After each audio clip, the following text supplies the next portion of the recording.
Hey, thanks for watching our kiddo for a week. I'll be picking him up today. What are you talking about? We weren't home. Wait, what? The voice on the other end of the line clearly belongs to a rattled sister-in-law.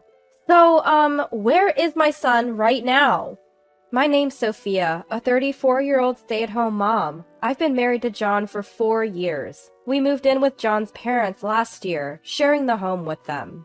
The reason? John's dad, Matthew, has been having trouble with his legs, and his mom, Victoria, became his primary caregiver. We thought it'd be too much for Victoria to handle both housework and caregiving, so John and I offered to move in. At first, they were hesitant, but they eventually welcomed the idea. He thanked us for our proposal and said he would like to use it. John has a brother, James, who works for a global company and is currently abroad on business. That's why John, being the younger son, felt it was his responsibility to stay close to his parents and initiated the move. Living in my in-laws' house, I had no complaints about Victoria or Matthew. Sophia, your cooking is always so good. I can't do much housework because of taking care of Matthew, so it's really a lifesaver. Victoria was always thankful when I helped with chores. I'd never been mistreated, quite the opposite. Both Victoria and Matthew are incredibly kind, and living with them always left me feeling serene. I'd always known John to be a kind-hearted guy. It's no surprise, given how his parents are. I've always thought of John as a kind person, but I guess it's because he was raised by this parents-in-law that we have similar personalities. In that way, living together at in-laws' house was fun. But recently, tragedy struck. Matthew's health deteriorated, and he passed away at the hospital. It was heartbreaking. And Victoria and John were deeply affected. Soon after, we held Matthew's funeral. Matthew was a beloved figure, so many people attended the service. James came back from abroad to be there.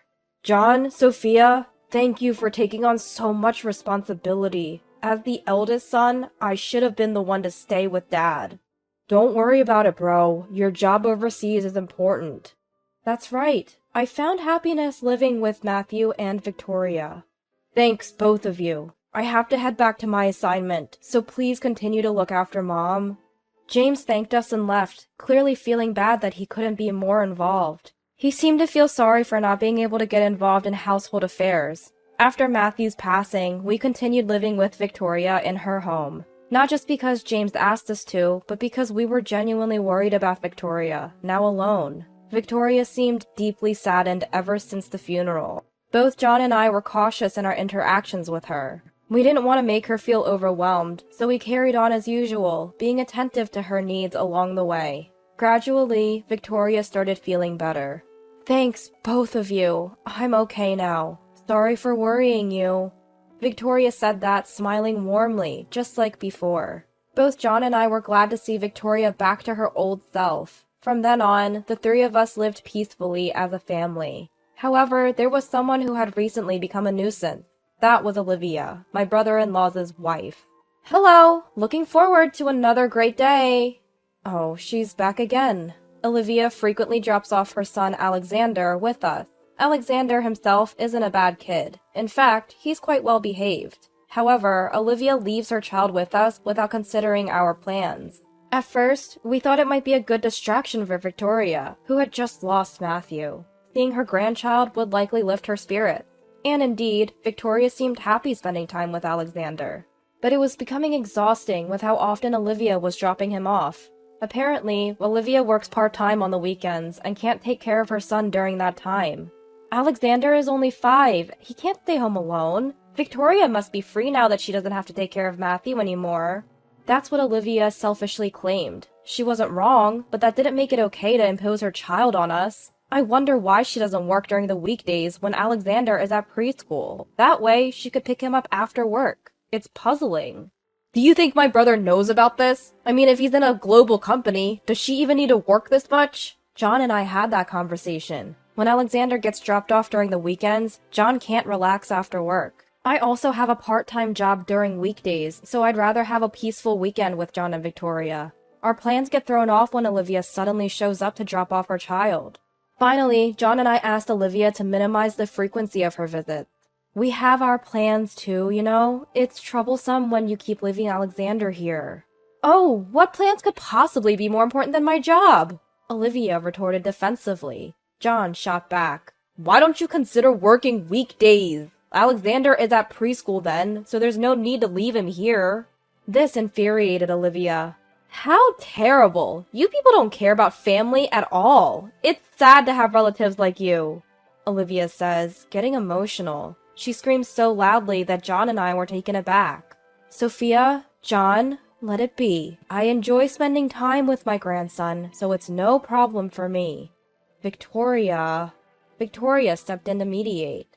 Good on you, Victoria. I knew you'd say that. Alexander seems fond of you, and it's better to leave him with someone we can trust. Although, John and Sophia, you've lost a bit of that trust with this. With a smug look on her face, Olivia made that comment. Ever since then, the frequency of her dropping off Alexander increased.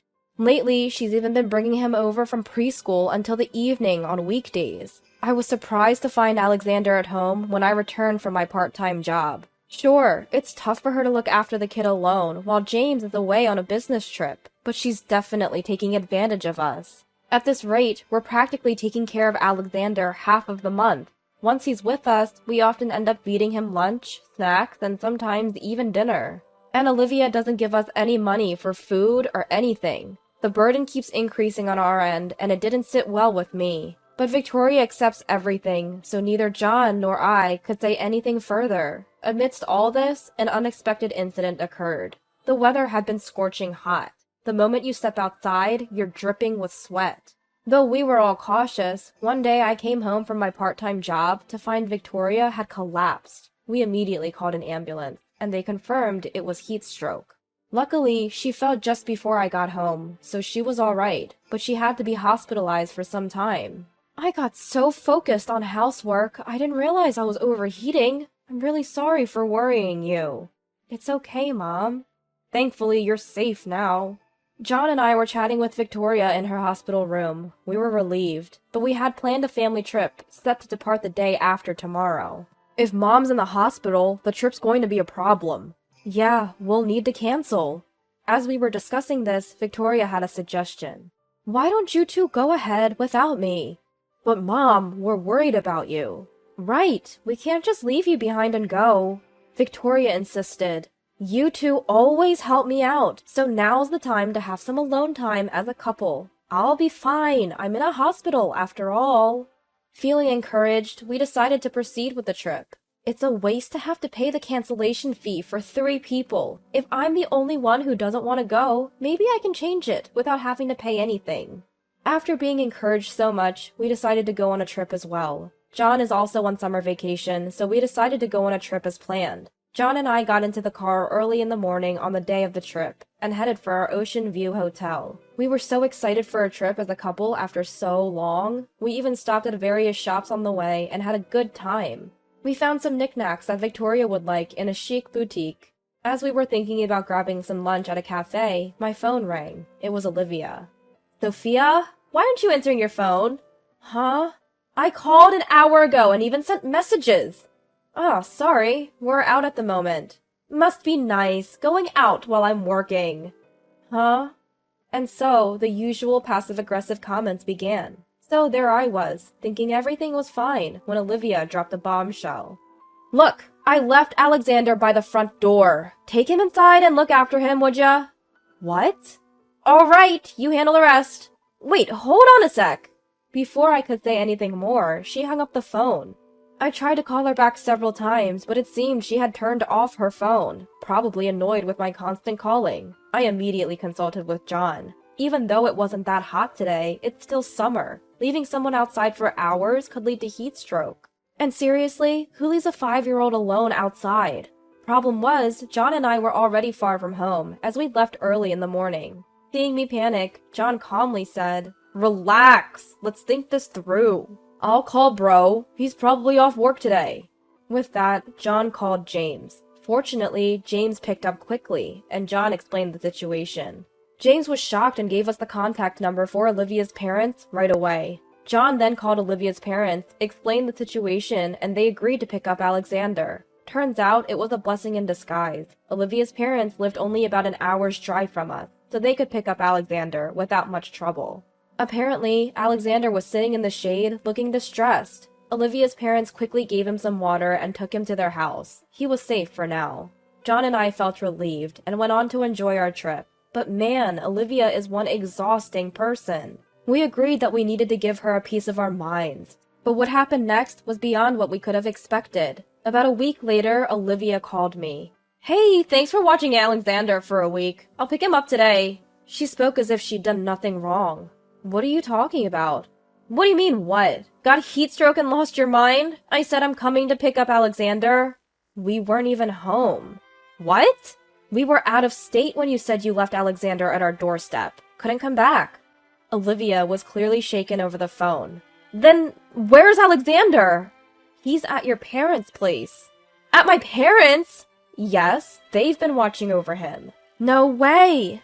With that, Olivia abruptly hung up, most likely headed to her parents' place. About an hour later, Olivia showed up. "Where's Alexander? Huh?" The moment she entered the living room, she was speechless. That's to be expected, because there we all were. Olivia's parents, us, Victoria, and even James. Why is everyone here? Olivia seems confused. Then Olivia's parents spoke up. "You really are beyond help." "Mom? What's going on all of a sudden?"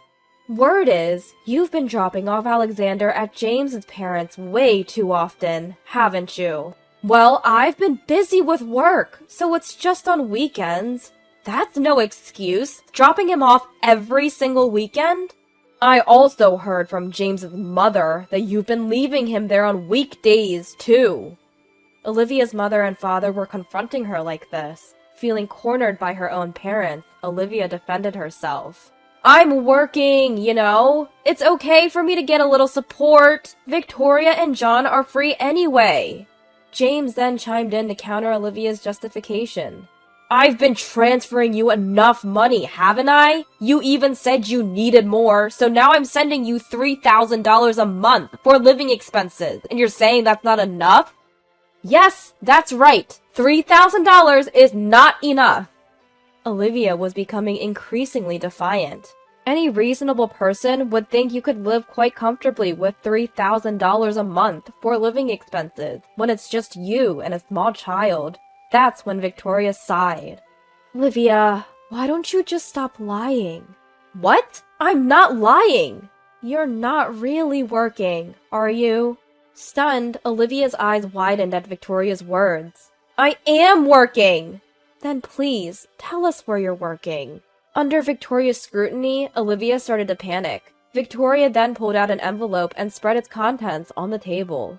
"I hate to say this in front of your parents, but I've had my suspicions about you, so I had an investigation done." "What?" "It turns out you've been having an affair. You met him often on the weekends you left Alexander with us, even on weekdays when you could manage the time."